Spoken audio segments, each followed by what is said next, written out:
looking at box number 7, and that obviously refers to Next on page. appendix Oh, sorry.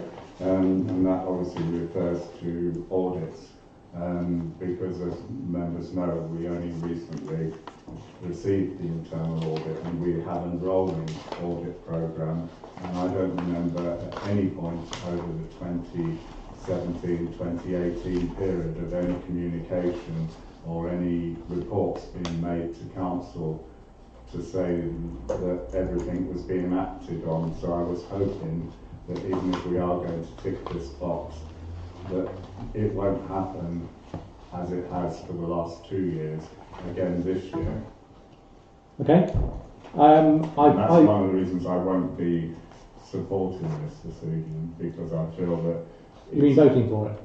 yeah, I won't be voting for it based on the fact that we don't know what's been actioned. Okay.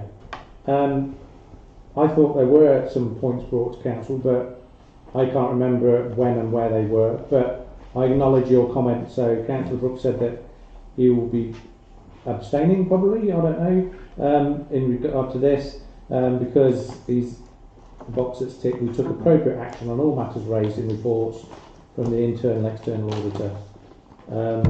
The good news is moving forward is that because you're on the finance working group and you're also on the policies and procedures group, there will be a perfect opportunity over the next 12 months to make sure that when we come to this in 12 months' time when there's a new chairman in the chair, that you can say that you've been actively involved in it. In the meantime, what I will do is if we do discover any minutes that happened in the last year where we have discussed any actions, then I'll try and make sure they're available. But not I always tonight. do find it's unfortunate, Chairman, that it's the incoming Chairman that has to sign this. That works, I guess. They don't have that problem at Uppingham, or at least only every 4 years, don't they? Anybody else got any other observations or comments? There has been support in doing this as well, because we, not only was it the previous finance working group, so much appreciation to Peter and Michael Haley when he was on board, obviously to Alison. But I think, did we use some external guidance on this as well, or not on this one? The auditor. The auditor, that right, yeah. So and of course the auditor, you will already he has signed it, I believe. Yeah. But of course, as we know, we're sort of scrubbing some names out because we're trying to abide by the GDPR and Data Protection Act. So if there's no other questions or observations about the governance statement, what I'm looking for is a proposal from the Peter. Proposal that the governance statement is accepted, which will allow then the chairman, which is myself, and the clerk to then sign it, and then it will go up in the notice boards on Friday.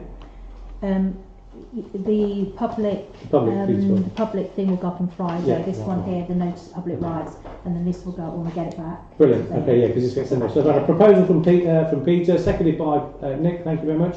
All those in favour, please show of hands.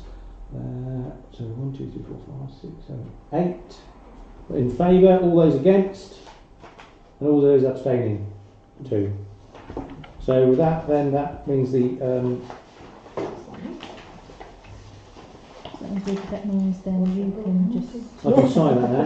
So that's the governance statement, isn't the it? minute reference we won't do until we've done the minutes.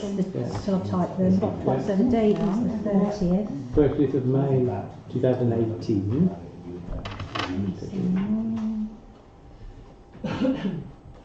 Just sign that.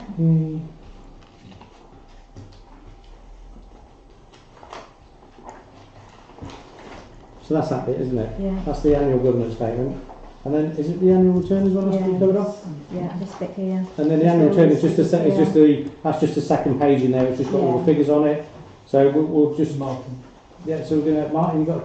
Yeah, it's just a comment on the annual return. Clark just mentioned about putting the notices. I read it's good practice that when the notices are put up, that it's actually photographed and kept to show the council. Yeah, we do that every year. Yeah. All right. Okay. Cool. Thank you. I've got last year's on here before. Oh right. Okay. In case somebody says it wasn't there. Oh, right, no, I have okay. got the photos. Like it. Brilliant. Got it. Okay. So basically we're just going to look at Nick. I just wondered, can you just give me a quick breakdown of what our fixed assets are? Sorry, what they are fixed assets that total £1 million. actually are? Total fixed assets plus long-term investments. It's Just roughly. Just- Is it, well, do we own buildings and yes, things? that's And only everything. so- It's things like the Fixed. fitness centre, so all our assets, plus things like tables and computers and everything really. Yeah, and we have to and we change it every year, Okay. so we get something new or. So why do we not have that list? Or is that not a requirement? It's never been presented on Never here been before. That's fine. Okay, thank you. We are going to actually, one of the recommendations for this year was to actually, it's in Word documents, to actually put it into an Excel. So once it's done, then I'll circulate it to everybody. Thank you. Martin. So yeah, the clerk has just really answered my what I was going to raise, because it's been the last 2 years that the internal auditors raised the fact that it was before Alison's time. The clerk, that we hadn't got adequate register, and hopefully, as the clerk has just said, that we will be doing it. Okay. Yeah, it's just a recommendation. He thought it'd be easier to put it in Excel rather than Word, really. Yeah. Cool. Any other observations, Peter? Yeah, thank you. Trouble getting up. What funds we are? Not even look out. Yes, I think this shows a healthy position actually. And what I would suggest, maybe in 9 months' time, when we look at the precept, we bear this in mind, because we had quite an uplift this year, which caused comment. And I don't see a need to keep padding the reserves, particularly as we've now done this earmark position. Yeah. So we're setting aside money. So, as I say, it's just an observation. But I think maybe we don't need to keep building this up. In fact, it's probably would get high. We might get a comment that it's too high. Finally, I mean, obviously, we're still looking at the pathways in Cuts Close, so that will take a big hit. But that was mainly out of that Section 106 money, which is really earmarked, although I know Uppingham didn't earmark it, but I think we should do it properly. Absolutely. Okay.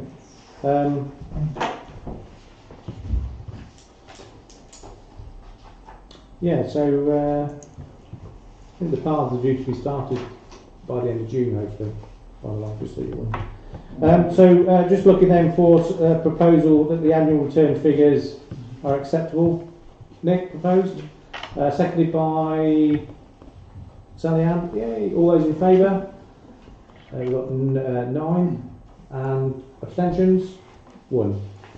So that means that as chairman, I can now sign that. Right, so I'm going to sign the RFO. Yeah. Yeah. Responsible financial officer, you are that, to be So sure. I'll sign that. To be sure.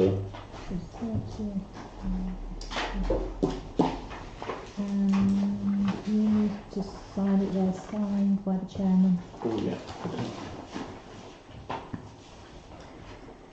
Excellent. Yeah, and then you'll put the date Yeah, on. minute reference, I'll do the minutes tomorrow. Okay. That's it, and I'll put the sign up, the thing up on the notice board.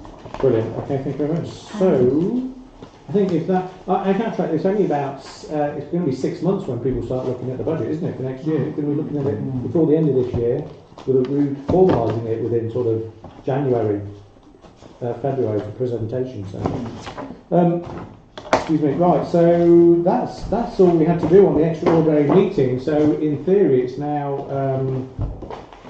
42. Is it 42 minutes past the hour? Yeah, 42 minutes past the hour and past the hour, isn't it? 42 minutes. Oh yeah, sorry. 42 minutes past the hour. I will go back to sleep, it's alright. That's okay, that's fine. And that is the close of the extraordinary meeting.